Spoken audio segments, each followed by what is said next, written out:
അസ്സലാമു അലൈക്കും വറഹ്മത്തുള്ളാ. ബിസ്മില്ലാ വൽഹംദുലില്ലാ വസ്സലാത്തു വസ്സലാമു അലാ റസൂലില്ലാ വഅലാ ആലിഹി വസഹ്ബിഹി വമൻ തബിഅഹും ബിഇഹ്സാനിൻ ഇലാ യൗമിദ്ദീൻ അമ്മാ ബഅദ്. ബഹുമാന്യ സഹോദരങ്ങളെ, സഹോദരികളെ, അള്ളാഹുവിൻ്റെ വിധിവിലക്കുകൾ ജീവിതത്തിലുടനീളം പുലർത്തി ജീവിക്കണമേ എന്ന് സ്വയം ബാധ്യതയുള്ളതോടൊപ്പം നിങ്ങളെയും ഉണർത്തുകയാണ്, വസിയ്യത്ത് ചെയ്യുകയാണ്. വിശുദ്ധ റമളാനിൻ്റെ പകുതി പിന്നിടുന്ന നമ്മൾ അള്ളാഹുവിലേക്ക് കൂടുതൽ അടുക്കാനും സ്വർഗത്തിലേക്ക് കൂടുതൽ അടുക്കാനും റബ്ബിൻ്റെ തൃപ്തി നേടി ബാബുർ റയ്യാനിലൂടെ സ്വർഗപ്രവേശം കരസ്ഥമാക്കാനും അധ്വാനിക്കേണ്ടതുണ്ട്. അള്ളാഹു അതിന് നമുക്ക് തൗഫീഖ് നൽകുമാറാകട്ടെ.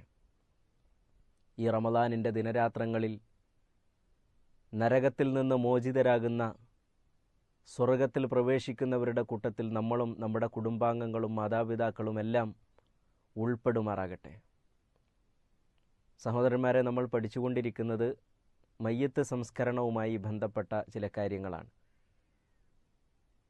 നമുക്ക് ഒരു പ്രയാസവും പേടിയുമില്ലാതെ ഇത്തരം കാര്യങ്ങൾ നിർവഹിക്കാൻ കഴിയുക എന്നത് നമ്മൾ ആ കാര്യം പഠിച്ചെടുക്കുമ്പോൾ തന്നെയാണ്. ഭയപ്പാട് ഒട്ടും വേണ്ടതില്ല. നമ്മളൊക്കെ നമ്മുടെ ശരീരം കുളി നിർബന്ധമായ സന്ദർഭത്തിൽ വൃത്തിയാക്കുന്നുണ്ടല്ലോ, കുളിക്കുന്നുണ്ടല്ലോ. ഇത് മറ്റൊരാൾക്ക് ചെയ്തു കൊടുക്കണം എന്നതാണ് സത്യത്തിൽ മയ്യത്ത് കുളിപ്പിക്കുമ്പോൾ ഉള്ളത്. അതുകൊണ്ട് ഒരിക്കലും ഭയപ്പെടേണ്ടതില്ല. ഇന്ന് നമ്മൾ കുളിപ്പിക്കുന്നതിൻ്റെ ഒരു രൂപമാണ് ഇൻഷാ അല്ലാഹ് വളരെ ചുരുങ്ങിയ സമയം കൊണ്ട് പറയുന്നത്. നമ്മൾ മയ്യത്ത് കുളിപ്പിക്കാനുള്ള കാര്യങ്ങളൊക്കെ ഒരുക്കി വെക്കുന്നതുമായി ബന്ധപ്പെട്ട് കഴിഞ്ഞ ക്ലാസ്സിൽ സംസാരിച്ചല്ലോ. ആവശ്യമുള്ള കാര്യങ്ങളൊക്കെ ഒരുക്കി വെക്കണം എന്ന്. ഈ ഒരുക്കങ്ങളൊക്കെ കഴിഞ്ഞാൽ മയ്യത്തിനെ കുളിപ്പിക്കാനുള്ള ആ കട്ടിലിൽ കിടത്തുകയാണ് നമ്മൾ ചെയ്യുന്നത്. അവിടെ തന്നെ നമ്മൾ ശ്രദ്ധിക്കേണ്ടുന്നത്, മയ്യത്ത് കുളിപ്പിക്കുന്നതിന് മുമ്പായി മയ്യത്തിന് മീശയൊക്കെ വളരെ വലുതായിട്ടുണ്ട് എങ്കിൽ, അതേപോലെ തന്നെ കൈ നഖങ്ങൾ, കാൽ നഖങ്ങളൊക്കെ വളരെ വലുതായി പോയിട്ടുണ്ട് എങ്കിൽ അത് വെട്ടി നന്നാക്കി കൊടുക്കണോ വേണ്ടേ എന്ന വിഷയത്തിൽ പണ്ഡിതന്മാർക്കിടയിൽ അഭിപ്രായ വ്യത്യാസമുണ്ട്. എങ്കിലും ഒരു ഭംഗി എന്ന നിലക്ക് നമ്മളെ മയ്യത്തിനെ ഏറ്റവും ഭംഗിയായിട്ട് തന്നെ അള്ളാഹുവിൻ്റെ അടുക്കലേക്ക് പറഞ്ഞയക്കുകയാണല്ലോ. ആ നിലക്ക് നമ്മളത് ചെയ്തു കൊടുക്കുന്നത് തന്നെയാണ് ഉത്തമം എന്ന് പല പണ്ഡിതന്മാരും പറഞ്ഞതായിട്ട് കാണാൻ കഴിയും.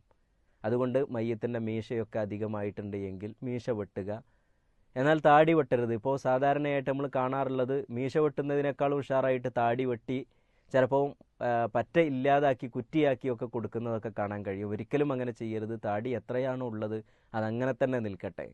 മരിക്കുന്നതിന് മുമ്പുള്ള അതങ്ങനെ തന്നെ നിൽക്കട്ടെ. എന്നാൽ മീശ നമുക്ക് വെട്ടിക്കൊടുക്കാം, നഖം കൈകാലുകളിലുള്ളത് നമുക്ക് മുറിച്ചു കൊടുക്കാം. എന്നാൽ ഗുഹ്യരോമങ്ങൾ ഒരിക്കലും നമ്മൾ ആ ഭാഗം നോക്കരുത്. അവിടെ ഉണ്ട് എങ്കിലും അതങ്ങനെ തന്നെ നിൽക്കട്ടെ എന്നതാണ് പണ്ഡിതന്മാരുടെ അഭിപ്രായമായിട്ട് നമുക്ക് കാണാൻ കഴിയുന്നത്. അതുപോലെ തന്നെ കുളിപ്പിക്കുന്ന ആൾ കയ്യിൽ ഗ്ലൗസോ അല്ലെങ്കിൽ ശീലയോ ഇട്ട് മറക്കേണ്ടുന്ന ഭാഗങ്ങളൊക്കെ ഒരു തുണി കൊണ്ട് നന്നായി മറച്ച് എന്നിട്ടാണ് കുളിപ്പിക്കാൻ തുടങ്ങേണ്ടുന്നത്. നമ്മൾ മയ്യത്ത് കട്ടിലേക്ക് കിടത്തുന്ന സമയത്ത് മയ്യത്തിൻ്റെ ശരീരത്തിൽ പുതച്ച ഒരു വസ്ത്രമുണ്ടാകുമല്ലോ, അതങ്ങനെ തന്നെ കൊണ്ടുവന്നിട്ടാണ് കിടത്തേണ്ടത്. അതിനുശേഷം മയ്യത്തിൻ്റെ ആണാണെങ്കിലും പെണ്ണാണെങ്കിലും മറക്കൽ നിർബന്ധമായ മറ്റൊരാൾ കാണാൻ പാടില്ലാത്ത ഭാഗങ്ങളുണ്ടല്ലോ. ആണുങ്ങൾക്കാണെങ്കിൽ അത്ര ഉണ്ടാകും, അതേപോലെ തന്നെ സ്ത്രീകൾക്കാണെങ്കിൽ കുറച്ചുകൂടി കൂടുതൽ ഭാഗം നമ്മൾ ആ മറക്കേണ്ട ഭാഗങ്ങളൊക്കെ കുറച്ച് കട്ടിയുള്ള ഒരു ടർക്കി കൊണ്ട് തന്നെ നന്നായിട്ട് മറക്കുക.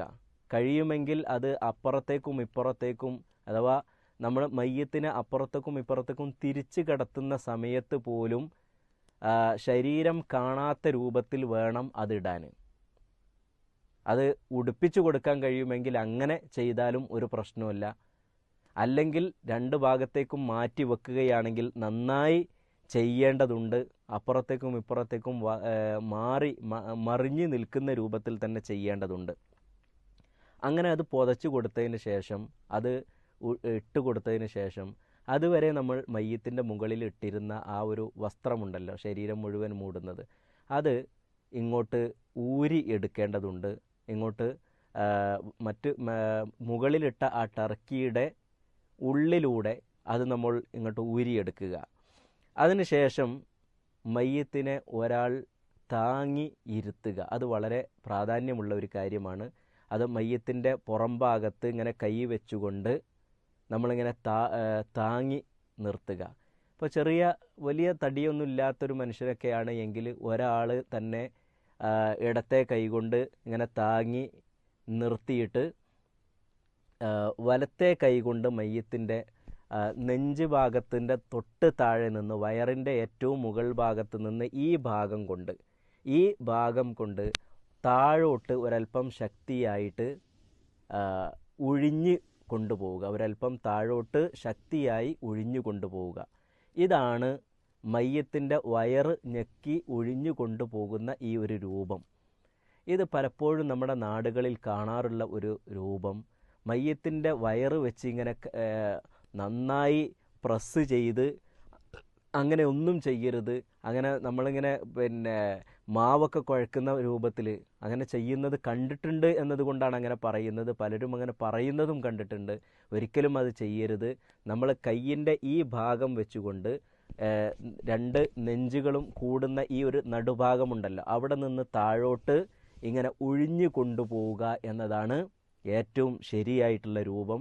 അങ്ങനെ ചെയ്യുന്നത് നമ്മൾ മയ്യത്തിൻ്റെ ശരീരത്തിൽ നിന്ന് പുറത്തേക്ക് പോരാൻ, വയറിൽ നിന്ന് പുറത്തേക്ക് പോരാൻ വല്ലതും നിൽക്കുന്നുണ്ട് എങ്കിൽ, അത് മലമായാലും അതേപോലെ തന്നെ മൂത്രമായാലും അതൊക്കെ ഉണ്ടെങ്കിൽ അങ്ങനെ ചെയ്യുന്നതോടുകൂടി അതുകൊണ്ട് പുറത്തേക്ക് പോരും. അത് പുറത്തേക്ക് പോരാൻ വേണ്ടിയിട്ടാണ് അത് ചെയ്യുന്നത്.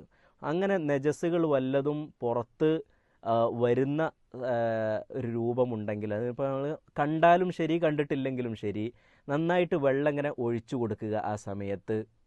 എന്നിട്ട് അങ്ങനെ ഒഴിഞ്ഞതിന് ശേഷം നമ്മുടെ കയ്യിൽ ഗ്ലൗസ് ഉണ്ടല്ലോ, വേണമെങ്കിൽ ഒരു ശീല കൂടി ചുറ്റിയിട്ട് വെള്ളം ഒഴിച്ചിട്ട് നന്നായി ഈ വസ്ത്രം, മുകളിലിട്ട വസ്ത്രത്തിൻ്റെ ഉള്ളിലൂടെ കൈയിട്ട് നന്നായി ഒന്ന് ശൗചം ചെയ്തു കൊടുക്കുക എന്ന് പറയുന്നത് ഒരു പ്രധാനപ്പെട്ട കാര്യമാണ്. പിന്നീട് ഇത് കഴിഞ്ഞാൽ നമ്മൾ ചെയ്യേണ്ടുന്നത്, മയ്യത്ത് കുളിപ്പിക്കുന്നതിന് പ്രത്യേകമായ നിയ്യത്ത് എന്ന് പറയുന്ന ഒന്നില്ല എന്ന് തന്നെയാണ് പണ്ഡിതന്മാരൊക്കെ പറഞ്ഞിട്ടുള്ളത്.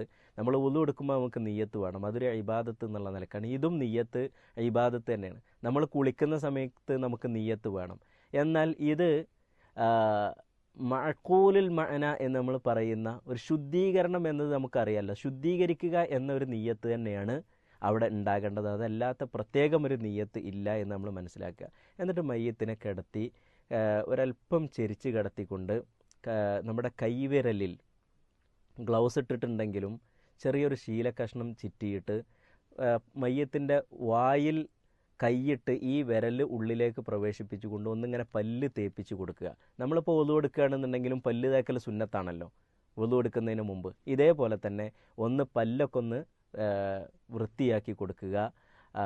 നനഞ്ഞ ശീല കൊണ്ടാവുമ്പോൾ അതിന്മേൽ തന്നെ എന്തെങ്കിലും വൃത്തികേടുകളുണ്ട് എങ്കിൽ അതങ്ങോട്ട് പോരും. അതൊന്നുകൊണ്ട് മാറ്റിയിട്ടിട്ട് ഒന്നുകൂടി ഇതേപോലെ തന്നെ വേറൊരു പുതിയ ശീല ചുറ്റിക്കൊണ്ട് ചെയ്തു കൊടുത്താൽ അതോടുകൂടി വായ വൃത്തിയായി കഴിഞ്ഞു. അതിനുശേഷം മയ്യത്തിന് വുളു എടുപ്പിച്ച് കൊടുക്കുകയാണ് നമ്മൾ ചെയ്യേണ്ടുന്നത്. മയ്യത്തിന് വുളു എടുപ്പിച്ച് കൊടുക്കുകയാണ് ചെയ്യേണ്ടുന്നത്. നബി സല്ലല്ലാഹു അലൈഹി വസല്ലം അവിടുത്തെ മക്കൾ സൈനബ് റളിയല്ലാഹു അൻഹ, എല്ലാ മക്കളും നബി മരിക്കുന്നതിന് മുമ്പ് മരണപ്പെട്ടു പോയിട്ടുണ്ട്, ഫാത്തിമ റളിയല്ലാഹു അൻഹ ഒഴികെ. ബാക്കിയുള്ള എല്ലാ മക്കളും നബി സല്ലല്ലാഹു അലൈഹി വസല്ലം മരിക്കുന്നതിന് മുമ്പ് തന്നെ മരണപ്പെട്ടു പോയിട്ടുണ്ടല്ലോ, നമുക്കറിയാമല്ലോ. അതിൽ സൈനബ് റളിയല്ലാഹു അൻഹ മരിച്ച സന്ദർഭത്തിൽ കുളിപ്പിക്കുന്ന ആളുകളോട് പറഞ്ഞു, ഇബ്ദഇന ബിമയാമിനിഹ വ മവാദിഅൽ വുളൂഇ മിൻഹ, നിങ്ങൾ വലതുഭാഗം കൊണ്ട് തുടങ്ങണം, വുളു കൊണ്ട് തുടങ്ങണം, വുളുവിൻ്റെ അവയവങ്ങൾ കൊണ്ട് തുടങ്ങണം എന്ന് പറഞ്ഞതിൽ നിന്ന് വുളു എടുപ്പിച്ചു കൊടുത്തുകൊണ്ടാണ് മയ്യത്ത് കുളിപ്പിക്കേണ്ടത് എന്ന് നമുക്ക് മനസ്സിലാക്കി. അപ്പോൾ എങ്ങനെയാണ് വുളു എടുപ്പിച്ചു കൊടുക്കേണ്ടത്? നമ്മൾ സാധാരണ എങ്ങനെയാണ് ഒരാൾക്ക് നമ്മൾ വുളു എടുക്കുന്നത്, മറ്റൊരാൾക്ക് വുളു എടുപ്പിച്ചു കൊടുക്കുന്നത്, അതേപോലെ തന്നെ അതിൽ മയ്യത്തിൻ്റെ വായിലേക്ക് വെള്ളമാക്കുമ്പോൾ, വായിൽ വെള്ളം കൊപ്പിളിക്കുക എന്നുള്ളൊരിതുണ്ടല്ലോ, വായിലേക്ക് വെള്ളം കൂടുതൽ ഒഴിച്ചു കൊടുക്കരുത്. ഒരൽപ്പം മുഖം, തലഭാഗം ഒരൽപ്പം ചെരിച്ചിട്ട് നമ്മൾ കൈ കൊണ്ട് ആക്കി ആ വെള്ളം നമ്മൾ ഉള്ളിലേക്ക് കൂടുതൽ വെള്ളമാക്കാതെ ആക്കുന്നത് അങ്ങനെ തന്നെ ഇങ്ങോട്ട് ചെരിഞ്ഞു പോരുന്നുണ്ട് എന്ന് ഉറപ്പ് വരുത്തണം. ഉള്ളിലേക്ക് വെള്ളം ഇറങ്ങാൻ ഒരിക്കലും ഒരിക്കലും ഉള്ളിലേക്ക് വെള്ളം ഇറങ്ങാൻ പാടില്ല. ആ രൂപത്തിൽ അത് കഴിഞ്ഞതിന് ശേഷം മയ്യത്തിനെ വീണ്ടും താഴോട്ട് കിടത്തിയിട്ട് മയ്യത്തിനെ കിടത്തുമ്പോഴും എഴുന്നേൽപ്പിച്ചിരുത്തുമ്പോഴും മയ്യത്തിൻ്റെ പുറം ഭാഗത്ത് നമ്മൾ കൈവെക്കണം.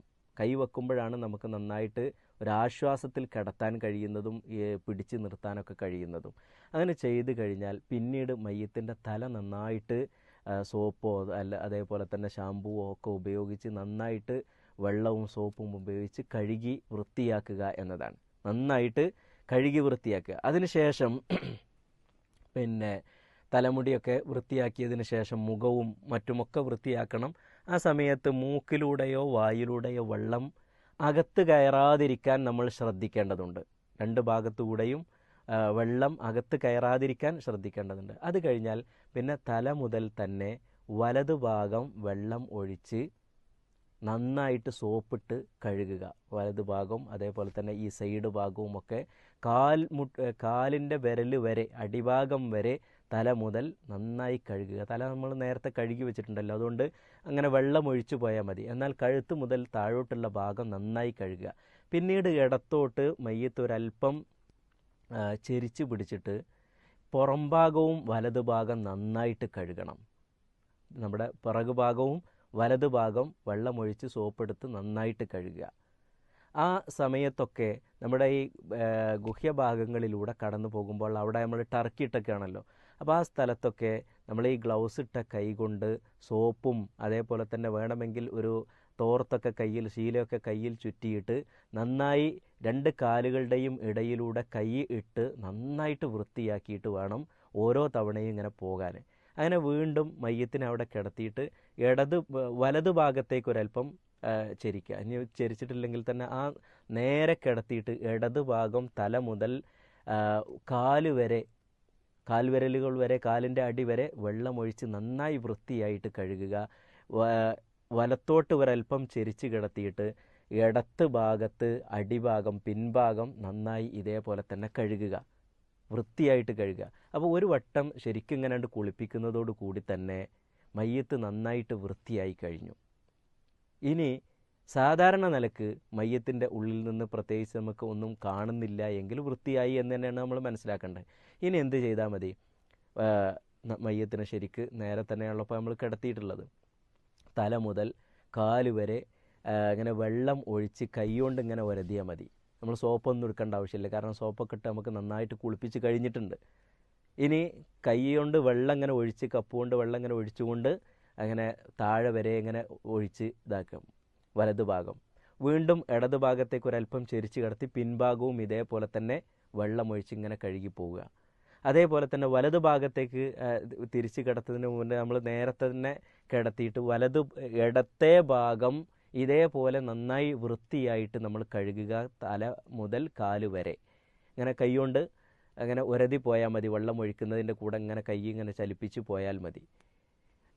വലത്തോട്ടൊരല്പം ചെരിച്ച് കിടത്തിയിട്ട് ഇതേപോലെ തന്നെ പിറകു ഭാഗവും നന്നായിട്ട് നമ്മൾ കഴുകുക. അപ്പോൾ 2 തവണയായി. ഒരു തവണയാണ് നിർബന്ധമായിട്ടുള്ളത്. ഒരു തവണ ചെയ്യലാണ് മയ്യത്തിൻ്റെ ശരീരത്തിൽ എല്ലാ സ്ഥലത്തും വെള്ളം എത്തുക എന്നതാണ്, വൃത്തിയാവുക എന്നതാണ് നിർബന്ധമായിട്ടുള്ളത്. എന്നാൽ സുന്നത്തായിട്ടുള്ളത് 3 തവണ കഴുകുക എന്നതാണ് സുന്നത്തായിട്ടുള്ളത്. നബി സല്ലല്ലാഹു അലൈഹി വസല്ലം പറഞ്ഞു, യഗ്സിൽനഹ ബിസ്സുദിരി വിത്രൻ സലാസ, നിങ്ങൾ താളി ഉപയോഗിച്ച് അല്ലെങ്കിൽ നമുക്ക് സോപ്പ് ഉപയോഗിച്ച് 3 തവണ ഒറ്റയായിട്ടായിരിക്കണം കഴുകേണ്ടത്. അപ്പോൾ 3 തവണ ചുരുങ്ങിയത്. അതേപോലെ തന്നെ അല്ലെങ്കിൽ 5 തവണ, അതുമല്ല കുറച്ചും കൂടി കഴുകേണ്ടതുണ്ട് വൃത്തിയാക്കേണ്ടതുണ്ടെന്ന് തോന്നുകയാണെങ്കിൽ 7 തവണ, അങ്ങനെ ഒറ്റയായിട്ടായിരിക്കണം എന്ന് നബി സല്ലല്ലാഹു അലൈഹി വസല്ലം പറഞ്ഞു. അതേപോലെ തന്നെ വജഅൽന ഫിൽ ആഖിറതി കാഫൂറ, അപ്പോൾ നമ്മൾ 2 തവണ ഇപ്പോൾ കുളിപ്പിച്ച് കഴിഞ്ഞല്ലോ. ഇനി 3-ാം തവണ നമ്മൾ കർപ്പൂരമൊക്കെ കലർത്തി വെച്ച വെള്ളം, ഒരു ബക്കറ്റ് വെള്ളം, ആ ബക്കറ്റ് വെള്ളവും തല മുതൽ ഇങ്ങോട്ട് താഴോട്ട് ഇങ്ങനെ ഒഴിച്ചു കൊടുക്കുക. ആ ഒഴിച്ചു കൊടുക്കുന്ന സമയത്ത് നമ്മുടെ കൈ ഇങ്ങനെ ആ ശരീരത്തിലൂടെ വെള്ളം ഒഴിക്കുന്നിടത്ത് കൂടി ഇങ്ങനെ കൊണ്ടുപോയാൽ മതി. വലതു ഭാഗം ആദ്യം, തല മുതൽ കാല് വരെ, പിന്നെ ഇടത്തോട്ടൊരൽപ്പം ചെരിച്ച് കിടത്തി വലത് ഭാഗം തന്നെ പിറകുഭാഗം ഇങ്ങനെ തന്നെ കൊണ്ടുപോവുക. എന്നിട്ട് മയ്യത്തിൻ്റെ ഇടത്തെ ഭാഗം അങ്ങനെ തന്നെ വെള്ളം ഒഴിച്ചു കൊണ്ട് പോവുക. കർപ്പൂരം കലർത്തിയ വെള്ളം അല്ലെങ്കിൽ മറ്റ് സുഗന്ധമായാലും മതി, കർപ്പൂരമാണ് ഏറ്റവും നല്ലത്. ഇനി അതേപോലെ തന്നെ ഒരല്പം അങ്ങോട്ട് വലതു ഭാഗത്തും ചെരിച്ച് കിടത്തി ഇടതുഭാഗവും ഇതേപോലെ തന്നെ കഴുകുക. ഇത്രയും ആയി കഴിഞ്ഞാൽ മയ്യത്ത് കുളിപ്പിക്കുന്നതിൻ്റെ രൂപം ആയി കഴിഞ്ഞ്. രൂപം നമുക്ക് ആയിട്ടുണ്ടല്ലോ. ഇങ്ങനെ 3 തവണ ആവർത്തിച്ച് കഴിഞ്ഞിട്ടുണ്ട് എങ്കിൽ ശരീരമാസകലം എല്ലാ ഭാഗവും 3 തവണ വെള്ളമെത്തി, നമ്മുടെ കഴുകലെത്തി, നമ്മൾ കുളിപ്പിക്കലെത്തിക്കഴിഞ്ഞ്. ഇനി നമ്മൾ ചെയ്യേണ്ടുന്നത് തല നന്നായിട്ട് തോർത്തി കൊടുക്കുക. വെള്ളമൊന്നും മുടിയിൽ നിൽക്കാത്ത രൂപത്തിൽ നന്നായിട്ട് തോർത്തി കൊടുക്കുക. സ്ത്രീകളൊക്കെയാണെന്നുണ്ടെങ്കിൽ മുടി നമ്മൾ കഴുകിയ ഉടനെ തന്നെ അങ്ങോട്ട് താഴോട്ട് പിറകിലേക്ക് ഇങ്ങനെ തൂക്കിയിട്ടാൽ മതി. അപ്പോൾ വെള്ളം ഇങ്ങനെ ഉറ്റിപ്പോയിക്കോളും. എന്നിട്ട് ആ മുടിയും ഇതൊക്കെ നന്നായിട്ട് തോർത്തി കൊടുത്തതിന് ശേഷം പിന്നെ ശരീരത്തിൽ മുഖവും കഴുത്തും അതേപോലെ തന്നെ കൈത്തൊക്കുകളും കാലിൻ്റെ ഇടയിലുള്ള ഭാഗങ്ങളും ഒക്കെ നന്നായി ഇങ്ങനെ ഒപ്പിയെടുക്കുന്നതാണ് ഏറ്റവും നല്ലത്. ഇങ്ങനെ മയ്യത്തിൻ്റെ ശരീരത്തിൽ ഇങ്ങനെ ഒപ്പി എടുക്കുക. ഉണങ്ങിയ തോർത്ത് കൊണ്ട്, ഉണങ്ങിയ ശീല കൊണ്ട് ഇങ്ങനെ ഒപ്പിയെടുക്കുക. എന്നിട്ട് നമ്മൾ ചെയ്യേണ്ടുന്നത് ഇങ്ങനെ ഒപ്പിയെടുത്ത് കഴിഞ്ഞാൽ മയ്യത്തിൻ്റെ ശരീരത്തിൽ മറ്റൊരു തുണി ഇടുക. ഒരു വൃത്തിയുള്ള നല്ലൊരു തുണി ഇട്ടിട്ട് നമ്മൾ കുളിപ്പിക്കുമ്പോൾ ഇട്ട ഒരു ടർക്കി ഉണ്ടല്ലോ, ആ ടർക്കി അതിൻ്റെ ഉള്ളിലൂടെ ഇങ്ങോട്ട് വലിച്ചെടുക്കുക. അതിൻ്റെ ഉള്ളിലൂടെ ഇങ്ങോട്ട് വലിച്ചെടുത്തിട്ട് പിന്നെ ഒന്നുകൂടി ആ ഭാഗങ്ങളിലൊക്കെ നനഞ്ഞിട്ടുണ്ടാകും. നനഞ്ഞ തോർത്താണ് കിടക്കുന്നത്, നനഞ്ഞ ടർക്കിയാണ് കിടക്കുന്നത്. ഒന്നുകൂടി അതിൻ്റെ ഉള്ളിലൂടെ ഒക്കെ ഒന്ന് കൈയിട്ടിട്ട് ഗ്ലൗസ് ഇട്ട കൈ കൊണ്ട് അല്ലെങ്കിൽ കയ്യിൽ ശീല ചുറ്റിയ കൈ കൊണ്ട് അങ്ങനെ ഒന്ന് തുടച്ചെടുക്കുക എന്നതാണ്. ഇത്രയുമായി കഴിഞ്ഞാൽ മയ്യത്ത് കുളിപ്പിക്കുന്നതിൻ്റെ രൂപമായി കഴിഞ്ഞു. സ്ത്രീകളാണ് എങ്കിൽ ഇങ്ങനെ കുളിപ്പിച്ച് കഴിഞ്ഞിട്ടുണ്ടെങ്കിൽ മുടിയൊക്കെ നല്ല തോർത്തിയിട്ട് 3 ഭാഗമായിക്കൊണ്ട് അവരുടെ പിറകിലേക്ക് മുടി മടഞ്ഞിടുക. 3 ഭാഗമായിട്ട് മടഞ്ഞിടണം. 3 എതളായിട്ട് മുടഞ്ഞിടുക എന്നതാണ്. ഇത്രയുമായി കഴിഞ്ഞാൽ മയ്യത്ത് കുളിപ്പിക്കുന്ന രൂപമായി. അടിസ്ഥാനമായിട്ട് നമ്മൾ മനസ്സിലാക്കുക മയ്യത്തിൻ്റെ ശരീരം വൃത്തിയാകുക എന്നുള്ളതാണ്. അതായാൽ കുളിപ്പിക്കലിൻ്റെ വാജിബ് വീടി. അങ്ങനെ തന്നെ നമ്മളൊരാൾ ചെയ്തിട്ടുണ്ടെങ്കിൽ ഇനിയിപ്പോൾ ഈ പറയുന്ന രൂപമൊന്നുമില്ല എങ്കിലും മയ്യത്തിൻ്റെ ശരീരത്തിലെ നജസൊക്കെ പോകുന്ന, ശരീരത്തിൽ എല്ലായിടത്തും വെള്ളത്തി നജസൊക്കെ പോയിട്ട് വൃത്തിയായി കഴിഞ്ഞിട്ടുണ്ടെങ്കിൽ അതാണ് ശരിയായ കുളിപ്പിക്കലിൻ്റെ രൂപം. ഈ പറയുന്നതൊക്കെ സുന്നത്തായിട്ട് ഉള്ള രൂപമാണ്. അത് കൂടി പരിഗണിക്കുകയാണെങ്കിൽ ഏറ്റവും നല്ല രൂപത്തിലുള്ള കുളിപ്പിക്കലായി മാറി. ആ രൂപത്തിൽ നമുക്ക് ചെയ്യാൻ സാധിക്കണം. അല്ലാഹു സുബ്ഹാനഹു വ തആല ആ ഒരു ധൈര്യവും സ്ഥൈര്യവും നമുക്ക് നൽകുമാറാകട്ടെ.